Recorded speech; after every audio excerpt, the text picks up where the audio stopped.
Prastomi, Abel Al. Silakan Prastomi, coba dipimpin doanya. Sebelum kita belajar, kita sudah berdoa. Menurut agama dan percayaannya masing-masing. Doa mulai.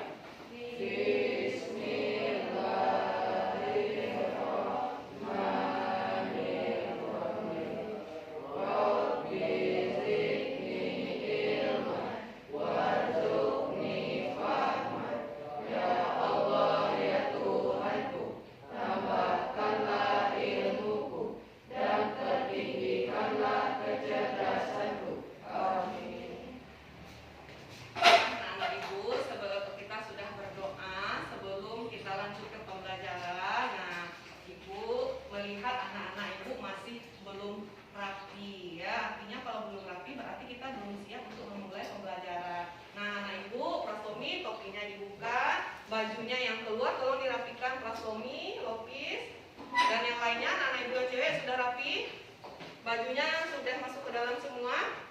Kalau Kaila alma maternya bisa dibuka, nak, biar nampak seragam ya kita, karena kita ruangannya juga tertutup biar tidak panas ya.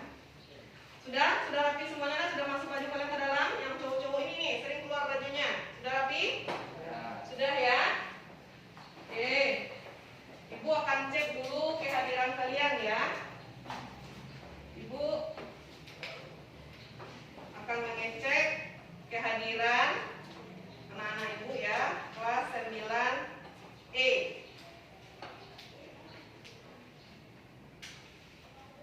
Atau untuk menghemat waktu, ada anak ibu yang tidak hadir hari ini. Abel Bahri ya? Abel Bahri apa kabarnya? Sakit. Oh, sakit. Sudah berapa hari Abel Bahri sakit? 2 hari. Berarti sudah 2 hari ya Abel Bahri tidak masuk sakit ya. Hanya 1 orang anak ibu yang tidak hadir? Siapa? Oh, Adinda 1. Adinda Cahya ya? Itu kabarnya, keterangannya apa, nak? Alfa.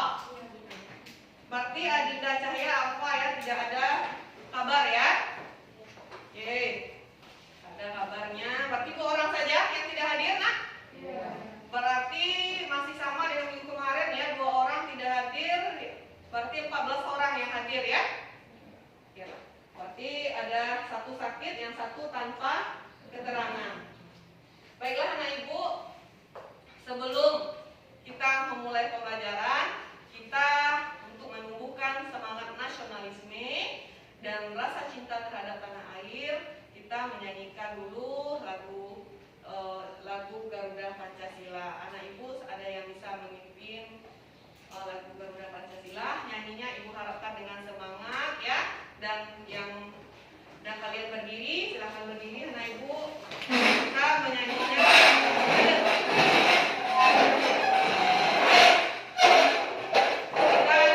sambil mengepalkan tangan ya. Jadi dengan semangat. Nah, 1 orang siapa yang bisa memimpin?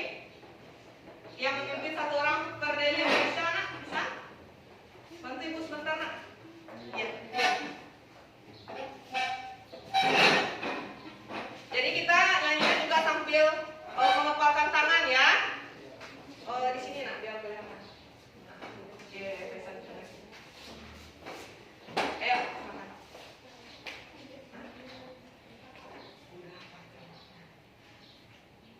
Oke ya. Yang lain kita sambil mengepalkan tangan.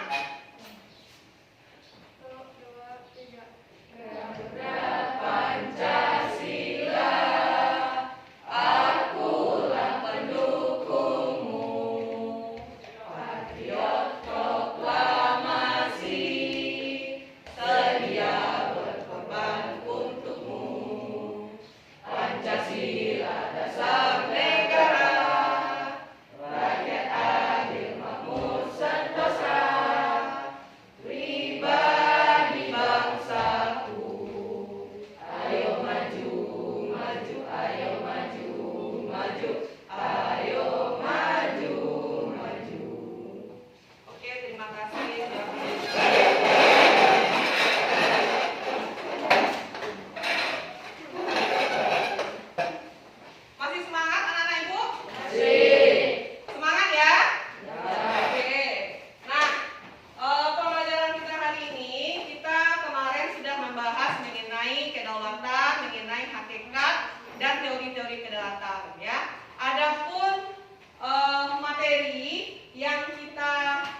Indonesia. Jadi bentuk dan dasar hukum dari kedaulatan itu ya. Kemudian melalui diskusi kelompok, anak-anak ibu dapat menganalisis demokrasi di Indonesia. Kemudian berdasarkan hasil diskusi kelompok, anak-anak ibu dapat menyusun dan menyajikan hasil diskusinya dengan penuh rasa tanggung jawab. Nah, itu tujuan pembelajaran yang kita pelajari untuk hari ini. Nah, sebelum kita lanjut ke materi yang akan kita pelajari, nah kita ingat kembali materi sebelumnya ya. Materi sebelumnya di minggu kemarin yang sudah kita pelajari mengenai hakikat kedaulatan dan teori kedaulatan. Nah, jadi masih ingatkah anak-anak ibu apa itu kedaulatan? Apa yang dimaksud dengan kedaulatan? Masih ingat? Masih. Nah, ayo siapa yang bisa menjelaskan apa itu kedaulatan? Ya, siapa? Diana, silakan berdiri, Nak. Kedaulatan berasal dari bahasa Arab yaitu daulah, itu kekuasaan tertinggi. Iya. Oke, terima kasih, Nak. Jadi kedaulatan kata siapa namanya tadi? Ayo. Bahwa kedaulatan itu berasal dari bahasa Arab daulah yang kemudian artinya kekuasaan tertinggi. Ada lagi anak-anak ibu apa itu kedaulatan? Ayo, apa kemarin yang dikatakan kedaulatan masih ingat? Apa itu kedaulatan? Iya, Nak, silakan. Kedaulatan adalah kekuasaan tertinggi dalam suatu negara untuk menentukan hukum dan undang-undang dengan cara yang tersedia. Iya, terima kasih. Bagus-bagus sekali anak-anak ibu. Nah, itu pengertian kedaulatan sudah dijelaskan oleh teman-teman kita. Jadi artinya intinya dari kedaulatan itu adalah kekuasaan tertinggi dari suatu negara. Jadi itu yang dikatakan dengan kedaulatan. Nah, jadi sebuah negara memiliki kedaulatan artinya dia bisa melaksanakan segala penyelenggaraan negara sesuai dengan aturan-aturan atau perundang-undangan yang berlaku di negara itu sendiri. Nah, kemarin juga kita sudah membahas mengenai teori-teori kedaulatan ya. Masih ingat teori kedaulatan? Ada berapa macam kemarin teori kedaulatan? 5. Ada 5. Nah, siapa yang bisa menyebutkan 5 teori kedaulatan itu? Apa saja? Ayo, yang laki-laki ada bisa? Ini laki-laki, ini jagoan ibu 4 orang di sini. Ini ada yang bisa? Atau teman yang lain bisa? Ya, Kaila. Kaila sebutkan apa itu teori kedaulatan? Teori kedaulatan ada 5. Iya. Teori kedaulatan perusahaan, 2 teori kedaulatan raja, 3 teori kedaulatan negara, 4 teori kedaulatan hukum, 5 teori kedaulatan rakyat. Iya, bagus sekali. Apa sudah benar yang disampaikan oleh Kaila? Benar. Jadi teori kedaulatan itu ada 5. Jadi berdasarkan kepada teori-teori kedaulatan tersebut, negara Indonesia itu menggunakan teori kedaulatan yang mana? Rakyat dan hukum. Ayo, siapa yang bisa? Kalau bersama-sama semuanya berani. Ayo, tunjuk tangannya. Siapa yang bisa?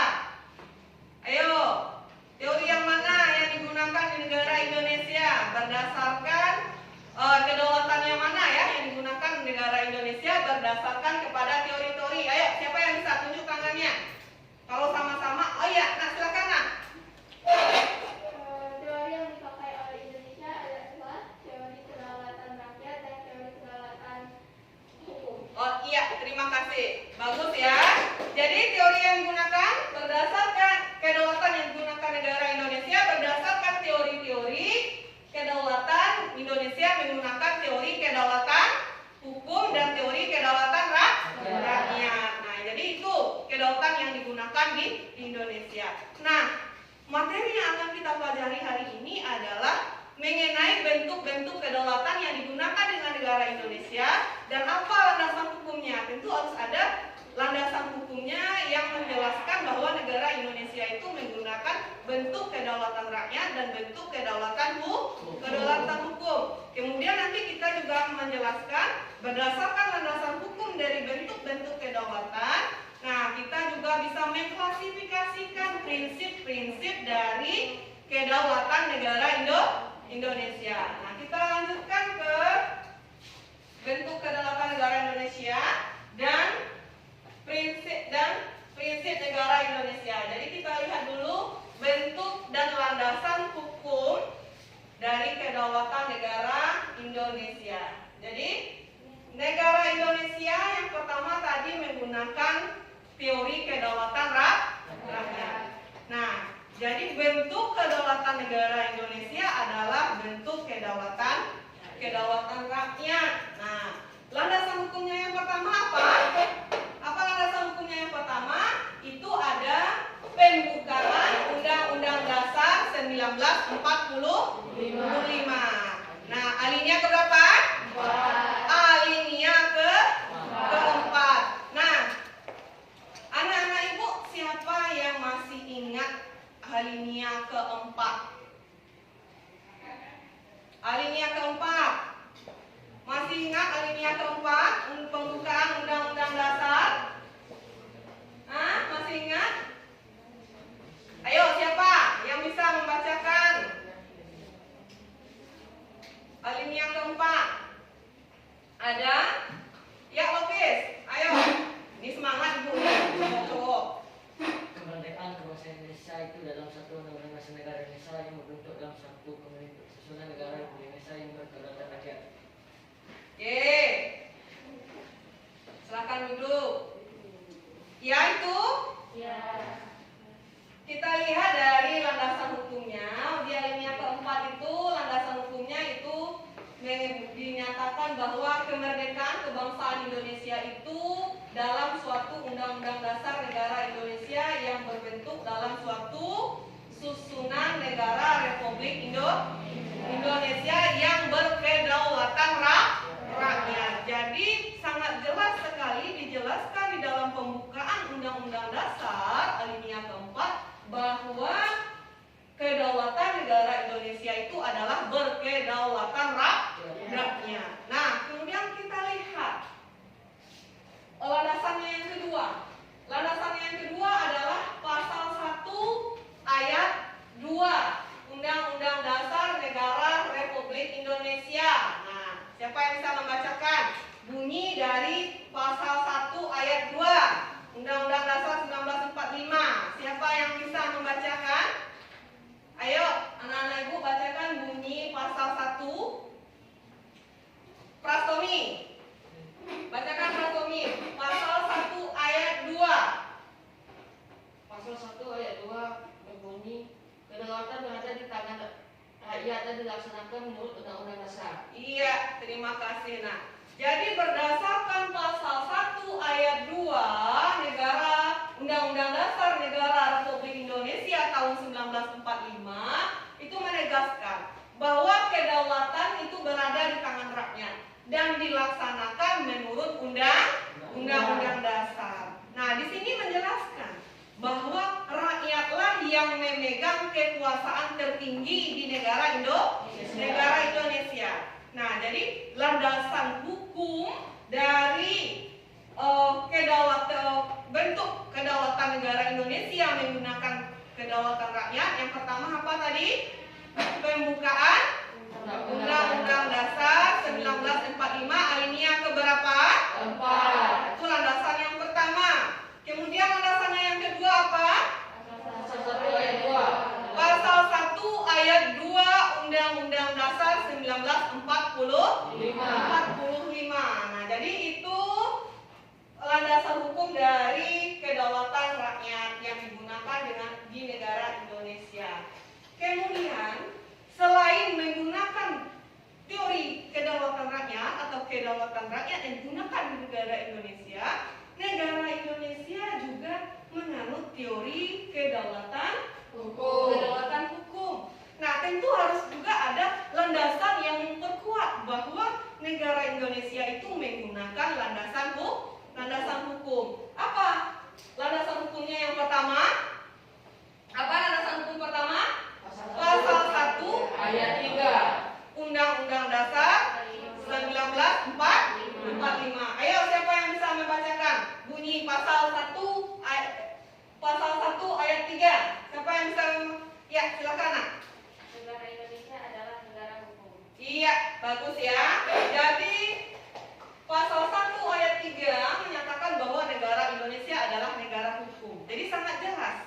sangat jelas bahwa landasan hukum yang digunakan di negara Indonesia itu adalah juga menggunakan kedaulatan hukum. Itu landasan yang pertama. Kemudian kita lihat landasan yang kedua. Apalagi landasannya yang kedua? Pasal 27 ayat 1. Iya, pasal 27 ayat 1. Siapa yang bisa membacakan? Bunyi pasal 27 ayat 1. Siapa yang bisa membacakan pasal 27? Ayo, tunjuk tangannya siapa yang berani. Ibu yakin anak-anak ibu semuanya berani. Ayo, tunjuk tangannya yang bisa membacakan. Yang lain lagi, selain dari teman-temannya yang sudah menunjuk tangan. Ayo, siapa lagi yang bisa membacakan bunyi pasal 27 ayat 3? Ayo anak-anak ibu, yang laki, selain dari Lopis, jangan Lopis terus. Protomi sudah. Siapa ini? Fajri Rahman. Nah ya, Fajri Rahman. Ayo Fajri Rahman, bacakan Fajri Rahman bunyi pasal 27 ayat 1. Pasal 27 ayat 1. Segala warga negara bersamaan kedudukannya di dalam hukum dan pemerintahan dan wajib menjunjung hukum dan pemerintahan itu dengan tidak ada kecualinya. Iya, terima kasih. Silakan kembali. Jadi pasal 27 ayat 1 menjelaskan bahwa segala warga negara bersamaan kedudukannya di dalam hukum dan pemerintahan dan wajib menjunjung hukum dan pemerintahan itu tidak ada kecualinya. Jadi artinya apa? Artinya semua rakyat Indonesia tanpa kecualinya harus memiliki persamaan kedudukannya di dalam pemerintahan. Selain kita diakui kedudukan kita di dalam hukum, kita juga harus menjunjung tinggi hukum dan pemerintahan. Ya, jadi itu maksudnya. Jadi sangat jelas bahwa berdasarkan teori, negara Indonesia juga menggunakan bentuk kedaulatan hukum. Nah, ini ditegaskan di dalam landasan hukum yang pasal 1 ayat 3 dan pasal 27 ayat 1, ya. Nah, mengenai bentuk-bentuk kedaulatan ini, anak-anak ibu paham apa yang dijelaskan? Ada yang tidak mengerti tidak? Hah? Sangat jelas? Bisa dimengerti ya? Oke, kita lanjutkan. Kalau sudah paham, kita lanjutkan. Nah, berdasarkan tadi bentuk kedaulatan dan landasan hukum yang digunakan, landasan hukum kedaulatan yang digunakan di Indonesia itu dapat kita simpulkan atau dapat kita kelompokkan atau kita klasifikasikan apa saja yang menjadi prinsip-prinsip kedaulatan negara Indonesia. Nah, apa yang pertama prinsipnya? Iya, negara Indonesia adalah negara kesatuan yang berbentuk republik. Iya, berbentuk republik? Iya. NKRI, Negara Kesatuan Republik Indonesia. Jadi itu prinsip yang pertama. Nah, kemudian apa prinsip yang kedua? Kedaulatan berada di tangan rakyat dan dilaksanakan. Iya. Jadi kedaulatan di negara Indonesia itu berada di tangan rakyat. Nah, berada di tangan rakyat, kemudian diatur menurut undang-undang dasar. Jadi itu ya prinsip yang kedua. Kemudian apa prinsip yang ketiga? Negara Indonesia adalah negara hukum. Negara Indonesia adalah negara hukum. Jadi dapat juga kita klasifikasikan prinsipnya yang ketiga bahwa negara Indonesia itu adalah negara hukum ya. Kemudian apa prinsipnya yang keempat? Presiden tidak dapat membuka badan atau membubarkan dewan perwakilan rakyat. Ya, presiden tidak dapat membekukan atau membubarkan Dewan Perwakilan Rakyat. Kenapa presiden tidak dapat membekukan dan membubarkan perwakilan rakyat? Karena presiden dipilih oleh rakyat. Iya, apa presiden juga dipilih oleh rakyat. Kemudian Dewan Perwakilan Rakyat juga dipilih oleh rakyat. Sehingga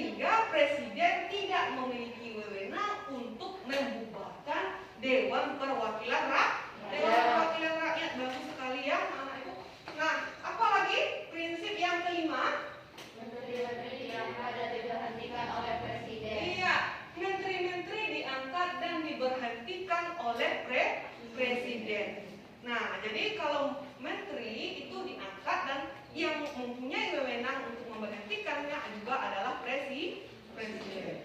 Nah, kemudian prinsip yang keenam, MPR hanya dapat memberhentikan presiden atau wakil presiden dalam masa jabatannya menurut undang-undang. Dasar. Berapa lama masa jabatan presiden itu? 5 tahun. Jadi selama 5 tahun itu MPR tidak dapat memberhentikan presiden. Nah, itu maksudnya. Jadi ada 6 prinsip ya, prinsip dari kedaulatan negara Indonesia. Bagaimana anak-anak Ibu mengenai prinsip, ada yang ingin ditanyakan? Bentuk kedaulatan negara Indonesia dan landasan hukum negara Indonesia, kemudian prinsip-prinsip kedaulatan negara Indonesia, ada yang ingin ditanyakan? Tidak? Tidak ada yang ingin bertanya, anak-anak Ibu? Oke, kalau tidak ada kita lanjut ya. Nah, prinsip negara kedaulatan rakyat itu memiliki hubungan erat dengan demokrasi. Masih ingatkah anak-anak Ibu dengan materi demokrasi yang sudah kalian pelajari di pertemuan sebelumnya? Masih ingat? Di kelas 1 apa di materi kelas 7 apa materi kelas 8 itu ada membahas mengenai demokrasi. Demokrasi masih ingat? Nah, demokrasi itu berasal dari bahasa apa? Dari bahasa apa? Demokrasi berasal dari bahasa apa? Berasal dari kata demos dan rakyat. Demos artinya apa? Demos bukan pemerintahan. Demos itu artinya rakyat. Kemudian rakyat artinya pemerintahan. Jadi kalau berdasarkan istilah, nah istilah demos dan rakyat itu kita bisa menyimpulkan bahwa demokrasi itu artinya pemerintahan rakyat, berarti ya kalau secara istilah kan seperti itu. Nah, lalu siapa yang bisa menjelaskan sebenarnya apa itu demokrasi? Apa itu demokrasi? Nah, ayo, siapa yang bisa menjelaskan apa itu demokrasi? Ada yang bisa menjelaskan? Apa itu demokrasi? Ada? Apa itu demokrasi? Ayo. Siapa yang belum lagi tadi? Silakan Nak. Ayah. Demokrasi adalah kekuasaan dari rakyat dan untuk rakyat. Iya. Demokrasi tadi kekuasaan dari rakyat dan untuk rakyat. Oke, apakah masih ada tambahan? Apakah dari dan untuk rakyat saja? Dari rakyat, oleh rakyat, dan untuk rakyat. Iya, dari rakyat, oleh rakyat, dan untuk rakyat. Artinya rakyat yang menjalankan kekuasaan di negara Indonesia. Nanti kita jelaskan bagaimana rakyat bisa menjalankan pemerintahan negara Indonesia. Nah, berdasarkan apa yang sudah Anda sampaikan tadi, menurut Abraham Lincoln, mengartikan bahwa demokrasi itu sebagai pemerintahan dari rakyat, oleh rakyat, dan untuk rakyat. Jadi itu yang dikemukakan oleh Abraham Lincoln ya. Jadi bisa kita simpulkan bahwa dalam negara demokrasi itu rakyatlah yang memiliki kekuasaan untuk mengatur pemerintahan. Artinya pemerintahan itu berada di tangan rakyat. Nah, tentu hal ini sejalan dengan teori kedaulatan rakyat, ya kan? Nah, makanya dikatakan bahwa demokrasi itu merupakan wujud dari kedaulatan rakyat. Nah, bagaimana kita lihat, demokrasi itu mengalami pasang surut. Kemudian demokrasi ada beberapa syarat dasar ya. Syarat dasar untuk terselenggaranya pemerintahan yang demokratis. Nah, berdasarkan dari prinsip rule of law. Nah, ini dikemukakan oleh Budiarjo. Yang pertama itu ada perlindungan konstitusi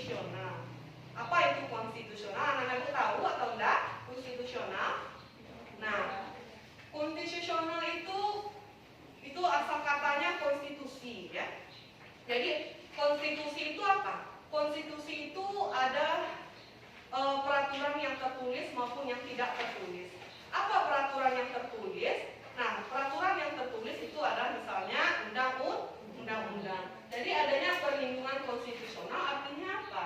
Artinya rakyat itu dilindungi berdasarkan dari undang-undang atau dari konstitusi atau dari aturan yang berlaku di negara Indonesia.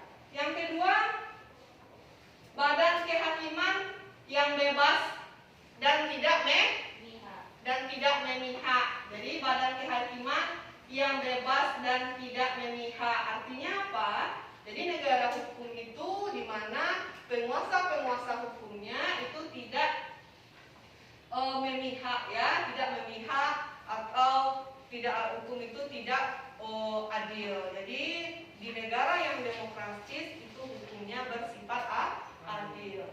Nah, kemudian apa lagi ditandai sebuah negara yang demokratis berdasarkan rule of law? Itu ada pemilihan umum yang bebas.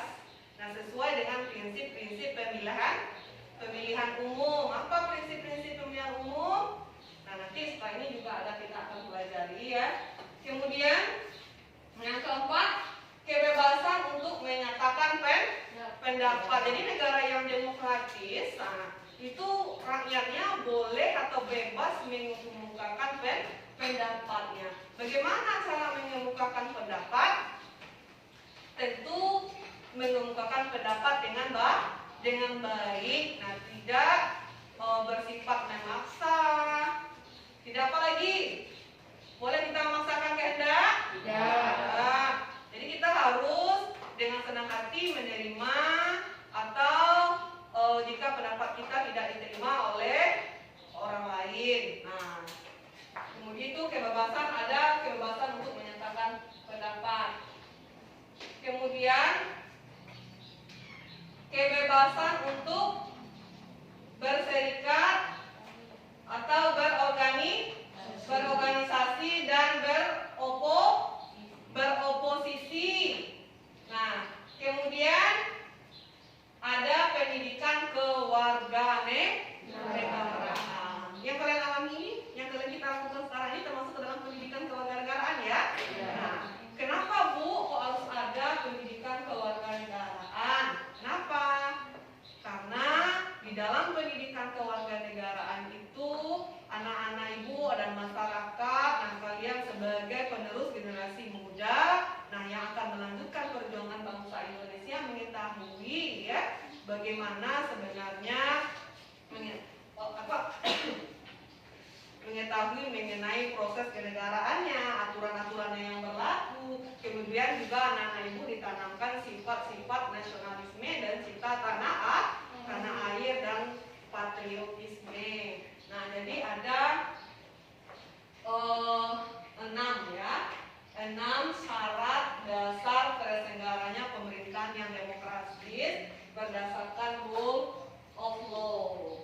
Nah, anak-anak ibu ada yang ingin ditanyakan mengenai materi yang kita pelajari ini, mengenai materi yang dijelaskan, ada yang ingin ditanyakan? Ya, silakan Prasomi. Apa yang dimaksud dengan rule of law? Oke, jadi Prasomi bertanya apa yang dimaksud dengan rule of law. Ada anak-anak ibu yang bisa membantu? Apa itu rule of law? Ada yang bisa menjelaskan apa itu rule of law? Ada yang bisa membantu Prasomi menjelaskan apa itu rule of law? Ada? Ayo, siapa yang bisa? Apa itu? Apa itu rule of law? Ada yang tahu? Ya, Kayla? Rule of law adalah menjunjung tinggi supremasi hukum dan adanya prinsip keadilan. Ya, menurut Kayla, terima kasih ya Kayla, bagus.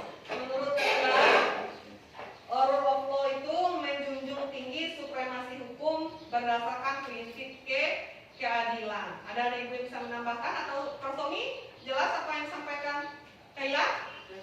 Nah, ibu tambahkan sedikit ya.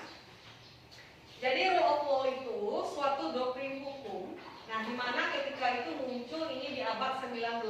Nah, muncul rule of law ini di abad 19 ketika bersamaan dengan lahirnya konstitusi dan demokrasi. Nah, jadi ketika itu muncullah yang namanya rule of law. Jadi rule of law ini adalah menjunjung tinggi yang namanya supremasi hukum dan berprinsip kepada keadilan. Jadi sangat mendukung sekali untuk negara demokrasi. Artinya apa?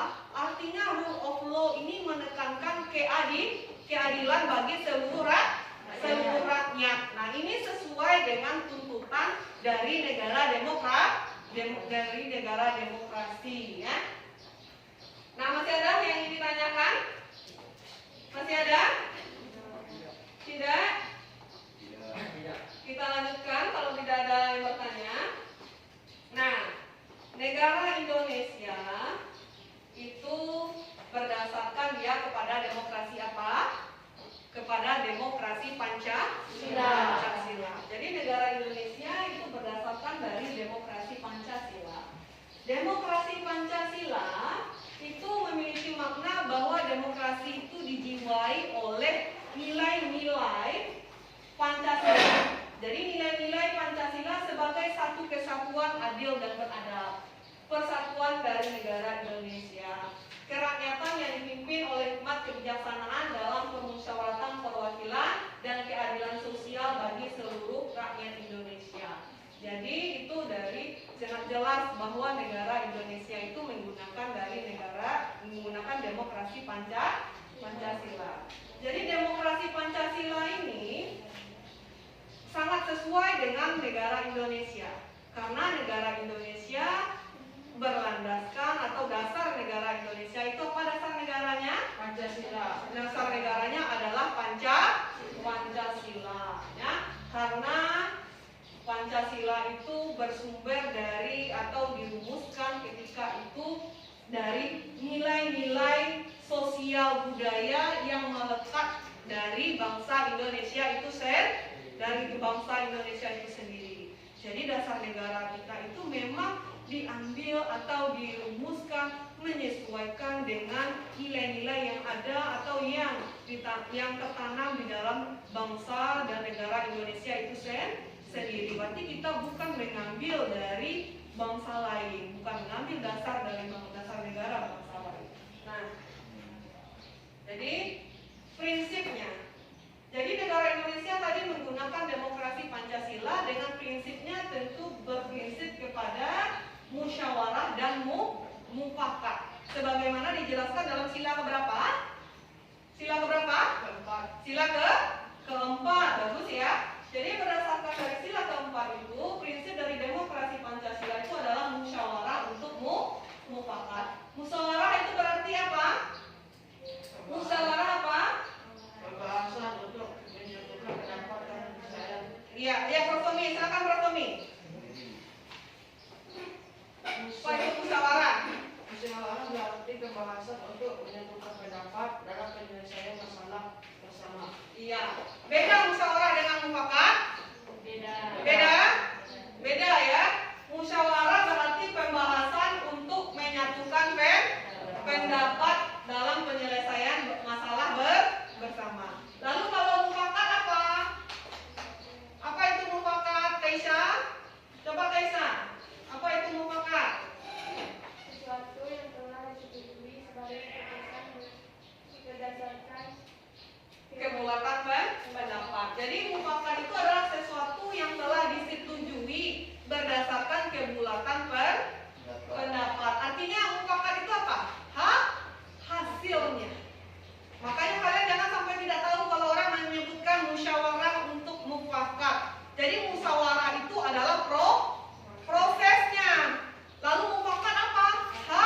Hasil. Makanya ada istilah musyawarah untuk mufakat. Nah, jadi kita dapat simpulkan musyawarah untuk mufakat itu berarti pengambilan keputusan, suatu keputusan ya berdasarkan kehendak orang banyak atau berdasarkan kehendak rakyat sehingga tercapai kebulatan pendapat. Nah, pernah kalian di sini bermusyawarah? Pernah bermusyawarah? Nah,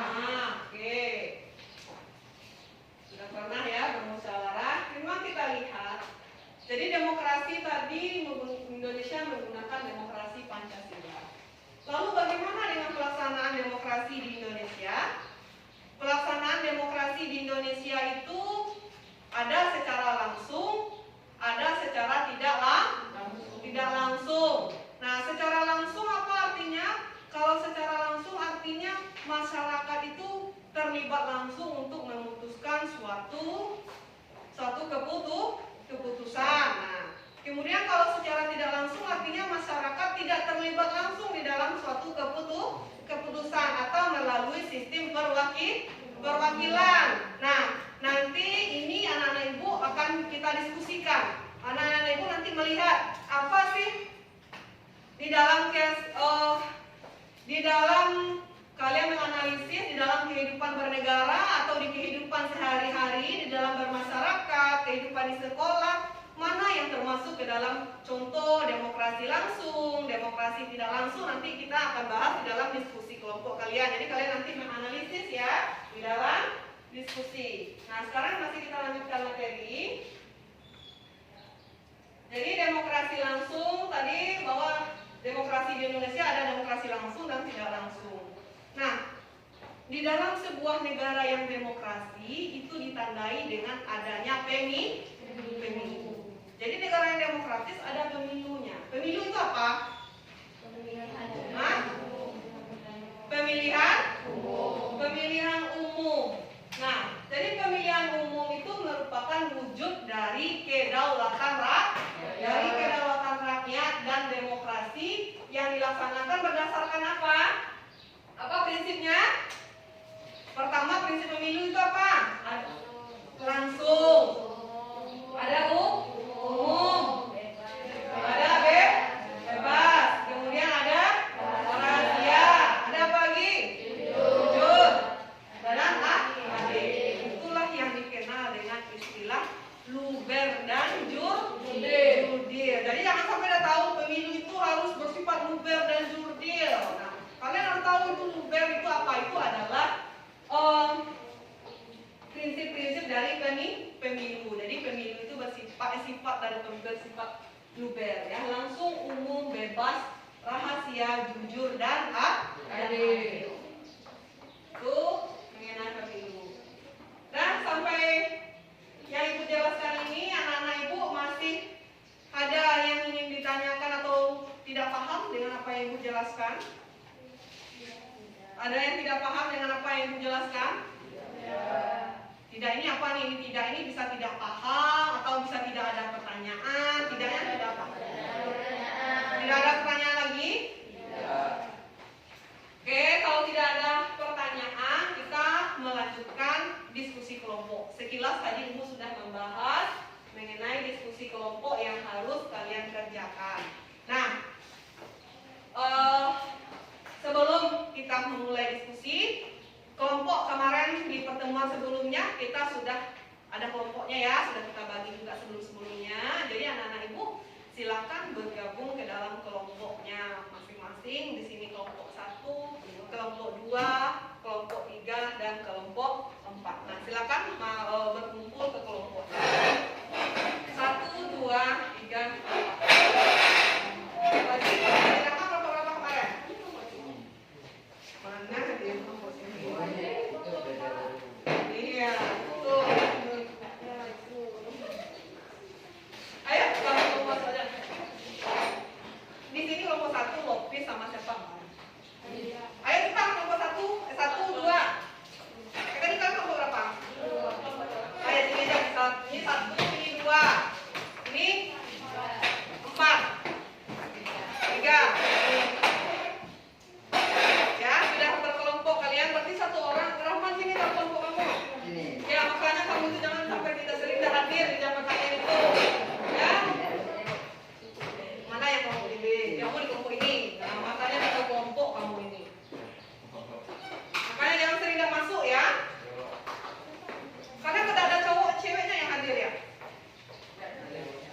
Tidak ada ceweknya. Kelompok ini saat kemarin. Ya sini.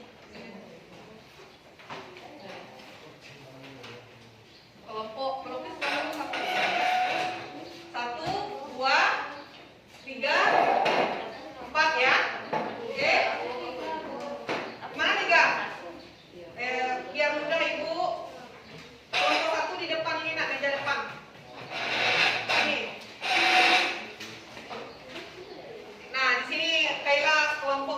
keempat ya, ketiga ya.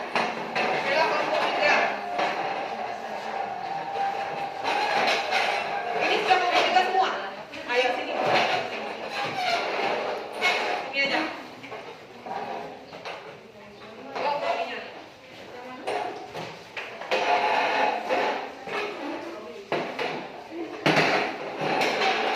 Bawa kopinya yang udah lepas atasnya nak.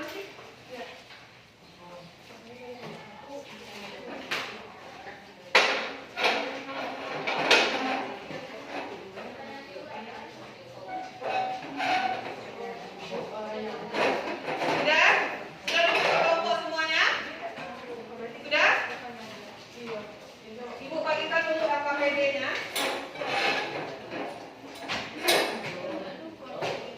Ini Ibu bagikan LKPD, lembar kerja peserta didik. Nah ini juga sebagai acuan. Nah di sini juga nanti ada evaluasi kita ya. Nanti kalian juga mengerjakan evaluasi di lembar LKPD yang Ibu bagikan ini. Jadi ini diskusinya kalian kerjakan di sini. Ini satu-satu Ibu bagikan. Jadi kalian mengerjakan tetap seindividu per satu orang menulis hasil diskusinya dan materi atau diskusi kelompoknya mengenai permasalahan yang kita diskusikan itu kalian diskusikan secara bersama-sama. Kemudian hasilnya masing-masing individu menuliskan ke dalam APD yang Ibu bagikan. Jadi anak-anak Ibu sama-sama paham, sama-sama memahami. Nah karena dia sama-sama menulis dan mendiskusikan mendiskusikan materi yang akan kita bahas. Nah ini APD kalian 4 orang ya. Jadi nama kelompoknya tetap ditulis. Kalian kelompok berapa? Dan nama kalian, misalnya Prostomi kelompok 1 ya. Nah kan Lopis juga kelompok 1. Jadi di sana ditulis kelompok 1. Kemudian nama kamu yang paling atas. Misalnya di Prostomi berarti nama Prostomi yang paling atas. Berarti itu punya Prostomi. Kemudian nama Lopis. Nah Lopis yang paling atas. LKPD Lopis yang paling atas. Berarti itu punya Lopis. Oke. Nah ini LKPD.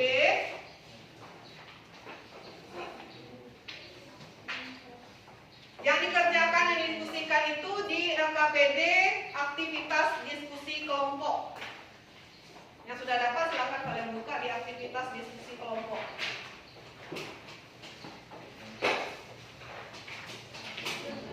Sudah ya, pas ya? Sini belum?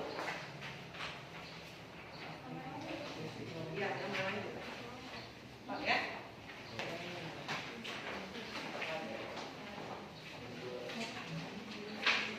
Nah, anak-anak Ibu kalian buka di diskusi kelompok.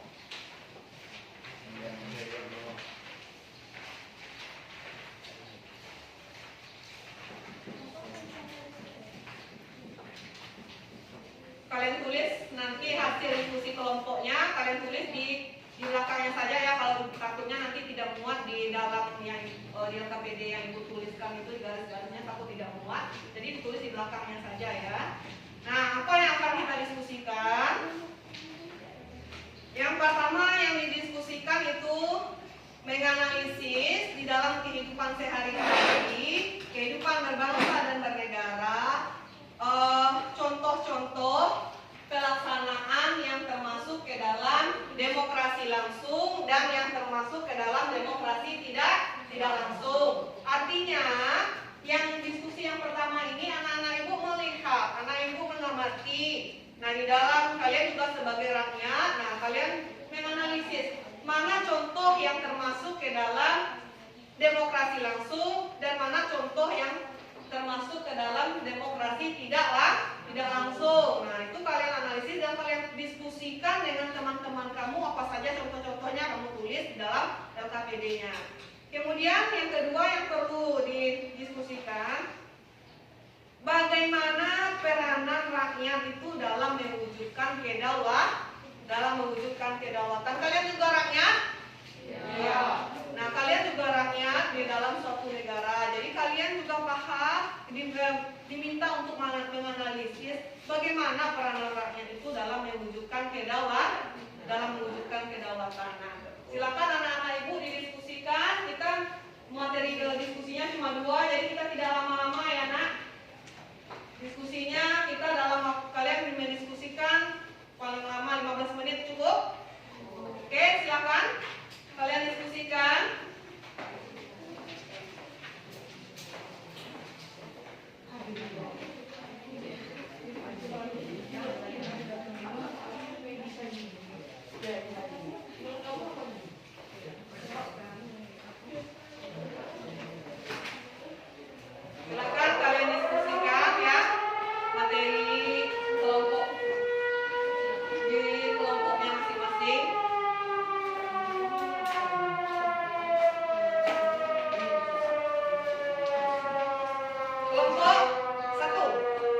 Ya, gimana? Silakan kalian cari juga di modul mana modul ibu yang sudah dibagikan di dalam buku paket ini modulnya ya. Nah, silakan anak-anak ibu diskusikan apa contohnya, diskusikan atau paham dengan materi, dengan diskusinya paham soal yang dikasih? Paham bisa didiskusikan? Ya diskusi saja nak, yang diskusi kelompok saja yang dibagi. Ya, diskusi kelompok nanti kalian tuliskan di belakang ini saja hasil diskusi kalian ya.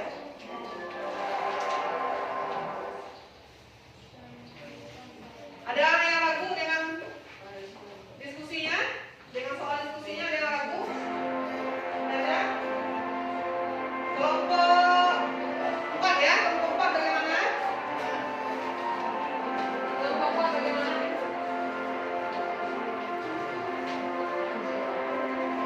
Ada yang tidak mengerti?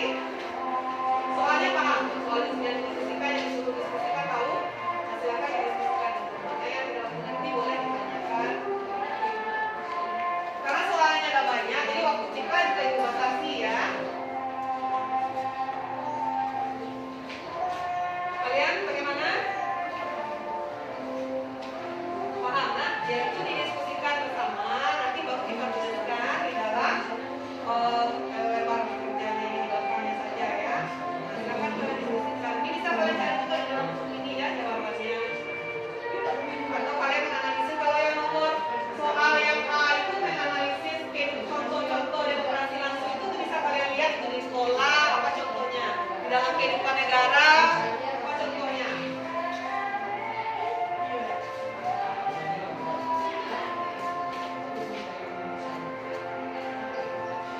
Kalau ada yang tidak paham boleh ditanyakan sama ibu ya.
Dapat yang kedua,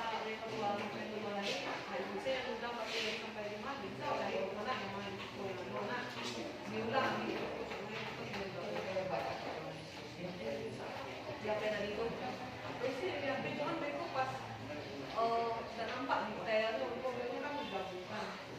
Itu yang rancang.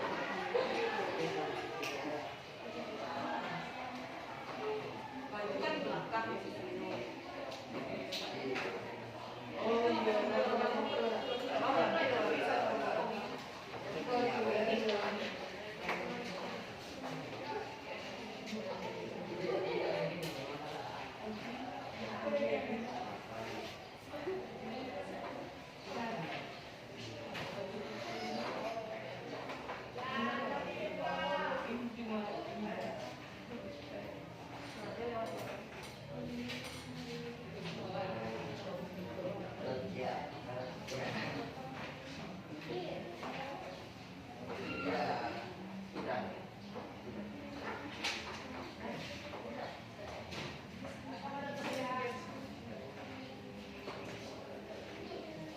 Kalian juga mengerjakan biar bisa sama-sama tahu ya, menulis di dalam SKPD-nya ya nak ya.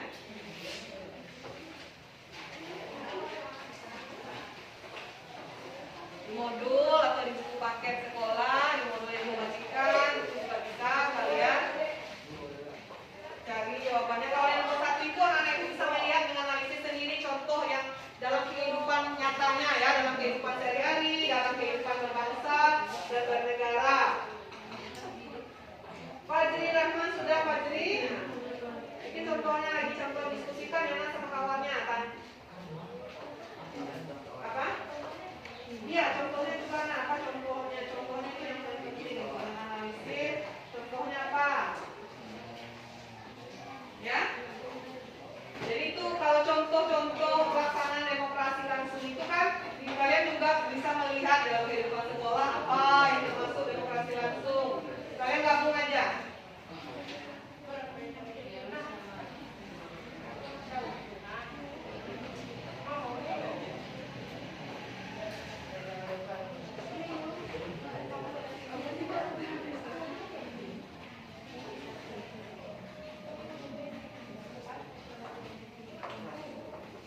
Ada yang tidak mengerti dengan soal? Ada ragu anak ibu kelompok 1, 2, 3, dan 4? Ada yang ragu? Tidak.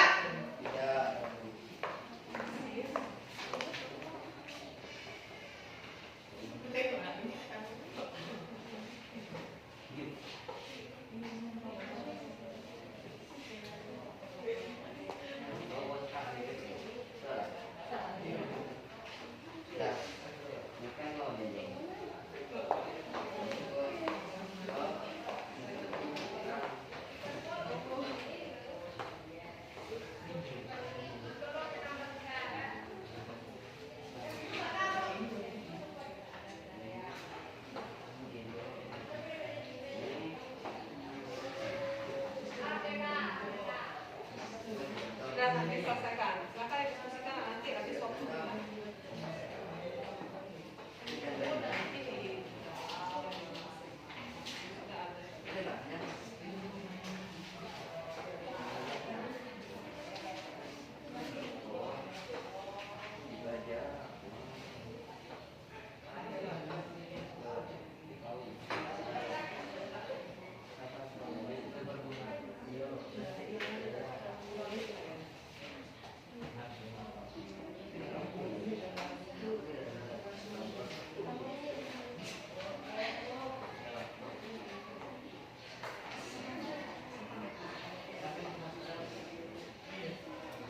Sudah kalian?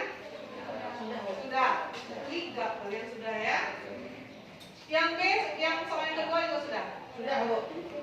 Kelompok 1 sudah. Sudah. Oke, kelompok 3 dan 4 bagaimana? Kelompok 2 dan kelompok 3 sini ya. Kelompok 2 belum? Sudah juga. Kelompok ini kelompok 3 ya. Kelompok 3 ayo cepat selesaikan sedikit lagi kalian.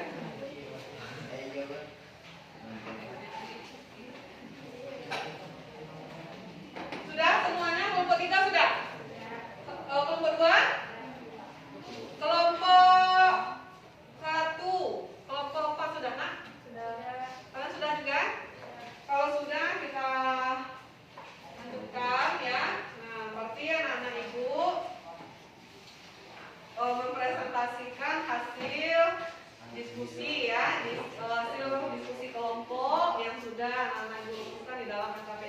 masing-masing atau yang sudah kalian diskusikan. Nah, dalam penyajiannya kita ganti-gantian aja ya kemarin ya kan kesepakatannya itu menghemat waktu dan proses. Nah, jadi sekarang yang tampil sebagai penyaji kelompok 3 dan kelompok 4. Jadi yang menanggapi kelompok 1 dan kelompok 2 ya. Nah, kita mulai dulu dari kelompok 3. Jadi kelompok 3 cukup mempresentasikan yang soal pertama saja ya. Soal kedua disajikan atau dipresentasikan oleh kelompok 4. Silakan dulu kelompok 3. Kelompok yang lain juga memperhatikan 1 dan 2, perhatikan presentasi dari kelompok 3. Silakan kelompok 3 siapa yang mempresentasikan? Ya, silakan Nak. Demokrasi tidak langsung yang dilaksanakan melalui sistem perwakilan, artinya rakyat menyerahkan kedaulatan kepada para wakil yang telah dipilih melalui pemilihan umum. Demokrasi tidak langsung dikenal di negara-negara modern. Aspirasi rakyat disalurkan melalui lembaga perwakilan. Contohnya pembuatan undang-undang oleh DPR, pemilihan ketua umum DPR, pemilihan ketua umum tanpa pembentuk. Demokrasi langsung yaitu melibatkan seluruh rakyat dalam pengambilan keputusan negara. Contohnya, pelaksanaan demokrasi langsung adalah pelaksanaan pemilihan presiden dan wakil presiden, pemilihan kepala daerah dan wakil kepala daerah, serta pemilihan kepala desa, pemilihan ketua OSIS, dan unjuk rasa. Oke, itu penyajian hasil diskusi dari kelompok 3. Jadi kelompok 3 tadi katanya demokrasi langsung itu menurut kelompok 3 contohnya apa saja tadi Nak yang demokrasi langsung? Pembuatan undang-undang oleh DPR. Pembuatan demokrasi langsung itu. Demokrasi langsung dulu apa contohnya? Pelaksanaan pemilihan presiden dan wakil presiden. Pemilihan umum presiden, kemudian ya pemilihan kepala daerah, apa lagi? Kepala desa, pemilihan ketua OSIS, dan unjuk rasa. Nah itu hasil diskusi dari kelompok 3 mengenai demokrasi langsung. Kemudian demokrasi tidak langsung apa tadi contohnya? Pembuatan undang-undang, apa lagi? Pemilihan ketua umum DPR, kemudian pemilihan RT. Oke. Itu hasil diskusi dari kelompok 3. Nah, anak-anak itu kelompok 1, kelompok 2 ada yang ingin menanggapi atau mengajukan pertanyaan atau memberikan tambahan jawaban untuk kelompok 3. Itu hasil diskusi dari kelompok 3. Silakan anak-anak itu kelompok 1 atau kelompok 2 ada? Ya, silakan Nak. Dari hasil diskusi yang disampaikan, saya mendengar bahwa kelompok 3 menyebutkan bahwa demokrasi langsung salah satu contoh pembuatan undang-undang oleh DPR. Berikan alasannya kenapa pembuatan undang-undang oleh DPR termasuk ke dalam demokrasi langsung. Ya, jadi pertanyaan dari kelompok 1 ya, pertanyaan ya kepada kelompok 3. Nah, kenapa? Apa tadi Nak pertanyaannya? Kenapa pembuatan undang-undang oleh DPR termasuk ke dalam Iya. demokrasi langsung? Kenapa pembuatan undang-undang oleh DPR termasuk ke dalam demokrasi tidak langsung ya? Silakan kelompok 3. Yang menanggapi siapa yang menjawab jawaban? Ya, silakan Nak. Saya dari kelompok 3 akan menjawab pertanyaan dari kelompok 1. Di dalam suatu negara, tentunya terdapat banyak rakyat yang tidak dapat disatukan di dalam satu ruang saja. Maka dari itu, untuk pembuatan undang-undang merupakan salah satu tugas dan wewenang DPR. Pembuatan undang-undang sangat penting karena undang-undang merupakan salah satu kebijakan publik yang berpengaruh besar terhadap kehidupan berbangsa dan bernegara. Ya, bagus sekali. Ada kelompok lain yang ingin menambahkan? Ada? Pertanyaan dulu sebentar dulu ya. Pertanyaan tadi kelompok 1 ya. Kelompok 1 sudah ditanggapi oleh kelompok 3. Bagaimana kelompok 1 apakah masih ada ragu dengan apa yang dijelaskan oleh kelompok 3? Nah, jadi maksud kelompok 3 ini karena DPR itu rakyat Indonesia tidak mungkin ya seluruh rakyat Indonesia itu banyak rakyat Indonesia tidak mungkin terlibat di dalam proses pembuatan undang-undang. Nah, karena rakyat Indonesia sudah memilih wakil-wakil rakyatnya di dalam pemilihan umum, maka yang membuat undang-undang menjadi tugas dan wewenang DPR. Ya, begitu maksud kelompok 3. Ya, bagus sekali anak-anak Ibu. Nah, dari penjelasan kelompok 3 Ibu rasa anak-anak Ibu juga sudah paham. Tadi dari kelompok 2 ya, ada pertanyaan. Ya, silakan Nak. Mengapa Ibu rasa termasuk dalam demokrasi langsung? Iya. Kelompok 3, silakan kelompok 3. Jadi menurut kelompok 1 bertanya kenapa unjuk rasa itu termasuk ke dalam demokrasi langsung. Ayo, siapa yang bisa menjelaskan kelompok 3? Saya dari kelompok 3 menjawab pertanyaan dari kelompok 2. Salah satu cara mengungkapkan pendapat di muka umum adalah dengan melakukan demokrasi unjuk rasa. Unjuk rasa sendiri ialah pernyataan pendapat secara massal yang dilakukan oleh kelompok orang dalam jumlah besar. Dikatakan sebagai salah satu bentuk demokrasi langsung karena dalam demokrasi rakyat dapat langsung menyampaikan pendapatnya pada penjelasan. Ya, bagaimana kelompok 2? Paham dengan apa yang dijelaskan kelompok 3? Nah, jadi kelompok 3 itu sangat jelas sekali ya apa yang disampaikan oleh kelompok 2.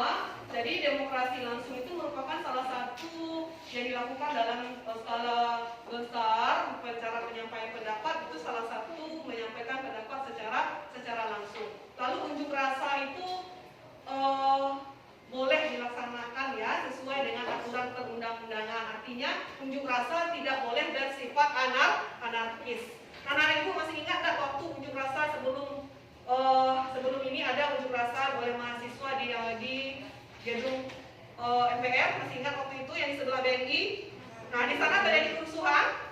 Ya, itu tidak boleh. Kita boleh melakukan unjuk rasa, tetapi tidak boleh bersifat anarkis, tidak boleh merusak, nah tidak boleh melempar-lempar batu. Nah, itu artinya tidak boleh bersifat anarkis. Nah, bagaimana cara berunjuk rasa yang baik? Menyampaikan pendapat sesuai dengan aturan-aturan yang berlaku di undang-undang ya mengenai unjuk rasa. Jadi boleh kita berunjuk rasa, tapi harus sesuai dengan aturan yang berlaku. Salah satunya tidak boleh bersifat anarkis. Silakan, masih ada pertanyaan untuk kelompok 3? Sangat jelas apa yang disampaikan oleh kelompok 3. Nah, kalau sudah kita lanjut ke kelompok 4. Silakan kelompok 4 mempresentasikan hasil diskusinya. Saya dari kelompok 4 ingin mempresentasikan hasil diskusi. Pemilihan umum merupakan perwujudan dari kedaulatan rakyat dan demokrasi. Peranan rakyat dalam mewujudkan kedaulatannya tidak hanya melaksanakan pemilu. Nah, itu pertanyaan presentasi dari kelompok 4 ya, mengenai diskusi yang kedua. Ada yang ingin menanggapi kelompok 1 dan 2? Masih ada yang ingin menanggapi presentasi dari kelompok 3, kelompok 4 ya? Masih ada yang menanggapi kelompok? Ya, silakan kelompok 1, silakan. Silakan. Bagaimana maksudnya memberikan kritikan kepada pemerintahan? Bagaimana maksudnya? Jadi kelompok 1 ya, kelompok 2 ya. Kelompok 2 bertanya kepada kelompok 4. Tadi kelompok 4 mengatakan jadi salah satu peranan rakyat itu selain dalam pemilihan umum juga menyampaikan kritikannya kepada pemerintah. Jadi kelompok 1 bertanya bagaimana menyampaikan kritikan itu kepada pemerintah. Iya seperti itu. Ya, silakan kelompok 4 jelaskan. Artinya masyarakat bisa mengawasi jalannya pemerintah dan jika pemerintahnya tidak sesuai dengan undang-undang maka bisa memberikan saran atau masukan. Ya, bagaimana kelompok 2? Ada masih ragu dengan apa yang dijelaskan oleh kelompok 4? Nah, jadi Ibu memberikan penguatan. Terima kasih Tuan Ibu ya sudah berdiskusi. Ibu jelaskan sedikit apa yang disampaikan oleh kelompok 3. Ibu tambahkan sedikit. Jadi kita sebagai rakyat itu bisa mengawasi jalannya pemerintahan. Nah, jika ada pemerintahan melanggar atau tidak sesuai apa yang diselenggarakan oleh pemerintah, tidak sesuai dengan aturan perundang-undangan, kita sebagai rakyat bisa melakukan kritikan, bisa melakukan usulan dan juga bisa melakukan saran kepada pemerintah. Bagaimana caranya? Usulan itu bisa kita sampaikan melalui unjuk rasa salah satunya. Kemudian juga bisa kita sampaikan melalui media massa atau juga bisa disampaikan melalui Dewan Perwakilan Rakyat. Jadi masyarakat peranan rakyat dalam mewujudkan kedaulatan itu bagaimana peranannya? Peranannya selain mengikuti atau melaksanakan pemilihan umum di dalam sebuah negara yang demokratis, juga bisa mengawasi jalannya pemerintahan, mengawasi atau memberikan kritik dan saran atau masukan kepada pemerintah.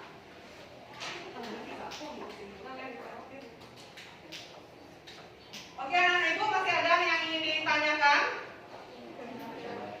Masih ada? Tidak ada? Kalau tidak ada, nah itu materi yang kita pelajari hari ini. Dalam diskusi kelompok ini juga ibu mengambil nilainya secara individu dan juga secara kekompakan kelompok. Nah, kalau tidak ada mengenai materi ini, anak-anak ibu ada yang bisa menyimpulkan materi kita hari ini? Silakan yang bisa menyimpulkan materi. Siapa yang bisa menyimpulkan materi kita hari ini? Siapa?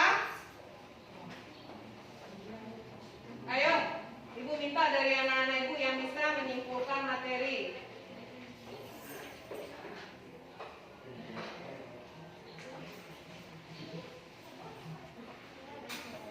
Oke, siapa yang bisa menyimpulkan materi kita? Ayo, siapa yang bisa tunjuk tangannya? Ayo, silakan. Siapa? Ya, silakan. Indonesia adalah negara yang berdasarkan atas kedaulatan rakyat, berdasarkan hukum. Pembukaan Undang-Undang Negara Republik Indonesia tahun 1945 Alinea keempat, pasal 1 ayat 2 Undang-Undang Dasar Negara Republik Indonesia tahun 1945. Kedua, negara Republik Indonesia dipertegas dengan kedaulatan hukum dan landasan hukumnya pasal 1 ayat 3 dan pasal 27 ayat 1. Ya. Jadi itu kesimpulan. Ada lagi yang lain anak ibu yang bisa menambahkan kesimpulannya? Jadi negara Indonesia yang pertama menggunakan kedaulatan hukum. Landasan hukumnya pembukaan Undang-Undang Dasar Alinea keempat. Kemudian landasan hukumnya yang kedua pasal 1 ayat 2. Nah, kemudian negara Indonesia juga menggunakan kedaulatan hukum. Terbalik pada tadi kalian tuh. Pasal kedaulatan hukum apa pasalnya? Landasan hukumnya pasal 1 ayat 2. Ya. Kemudian pasal 27 ayat 1. Nah, jadi itu kesimpulan materi kita hari ini. Nah, anak-anak ibu, itu pembelajaran kita hari ini. Nah, untuk ibu melihat sejauh mana kalian memahami materi kita hari ini, di dalam LKPD itu ada soal objektif. Silakan anak-anak ibu kerjakan, soalnya tidak banyak, hanya ada 10 soal, kalian kerjakan. Tidak lama ya, silakan kalian kerjakan. Cukup kalian silang jawabannya saja ya. Ada objektif di sana, silakan kalian kerjakan evaluasi dari materi yang kita pelajari hari ini. Jadi kalian silang jawaban yang benar, ya. Silakan dikerjakan. Lagi buka mana LKPD-nya? Silakan evaluasinya dikerjakan. Yang halaman ini, silakan dikerjakan.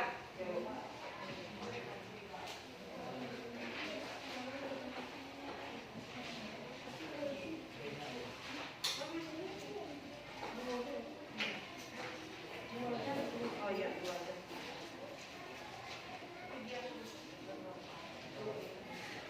Silakan kalian kerjakan.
Sudah?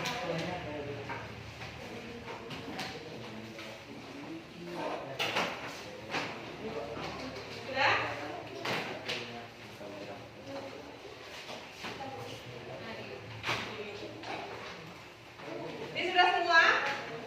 Sudah.